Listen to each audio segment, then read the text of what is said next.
আমাদের খুব সৌভাগ্যের বিষয় যে আমরা যেখানে কলকাতা যেতে হতো, কোথায় শিলিগুড়ি যেতে হতো, দূর দূরান্তে যে আমাদের স্টেট লেভেল কম্পিটিশন করতে হতো, সেটা কিন্তু আমাদের সৌভাগ্য যে আমরা আমাদের জেলাতে সেই সুযোগটা পেয়েছি।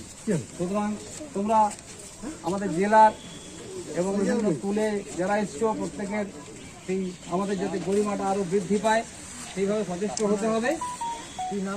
আমাদের আজকে তোমাদেরকে উৎসাহ দেওয়ার জন্য স্যার হাজির হয়েছেন, আমাদের ডিআই সাহেব, আমাদের সেকেন্ডারি স্কুল, তোমরা যে পড়ছো এই সমস্ত কিছু এই স্যারের আন্ডারে।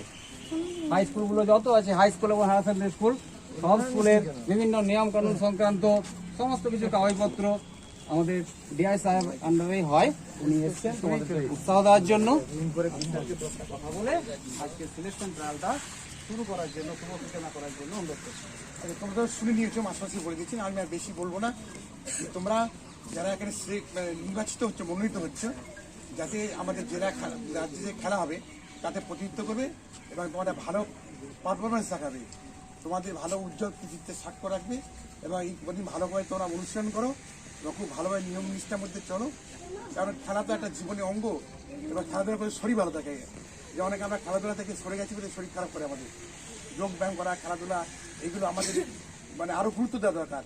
তোমার স্কুলে মাসে মাসে বলবে যে নিয়মিত ক্লাসগুলো হয়, খেলাধুলা ক্লাস বিভিন্ন রকম, যোগ ব্যায়াম থেকে আরম্ভ করে পিটি আছে, তারপরে আমাদের বিভিন্ন কাবাডি খেলা, ফুটবল খেলা, তারপরে ব্যাডমিন্টন খেলা, তারপর হচ্ছে আমাদের ভলি খেলা, অনেক রকম খেলা আছে।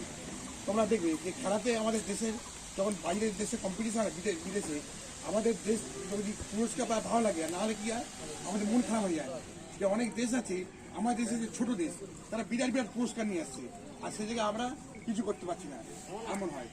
এরকম দেখবে আমরা আরো পিছিয়ে আছি, আরো এগিয়ে যেতে হবে আমাদেরকে। ফুটবল খেলা তোমরা বিশ্বকাপ দেখেছো, তারা যেভাবে খেলে আমরা হয়তো সেইভাবে জায়গায় যেতে পারছি না, কিন্তু চেষ্টা করলে আমরা পারবো। এটা তোমরা অনুশীলন করবে। এই আমাদের যে মেয়েদের যে বক্সিং হলো কিছুদিন আগে, তাতে আমাদের 4টে সোনা এসছে দেশে, এরকম এই জন্য অনেক আছে। খেলাধুলার মাধ্যমেও দেশের সম্মান বাড়ানো যায়, জীবন জীবিকা করা যায়। এটা যদি আমরা ভালোবেসে নিই, স্পোর্টস করার চাকরি হয়, জানো তো, যারা ভালো খেলোয়াড় তাদের চাকরি বাঁধা একদম এরকম। সুতরাং ভাবতে লেখাপড়া শিখি চাকরি হয় তা নয়, খেলাধুলা করেও লোকে ভালো জীবনের নাম।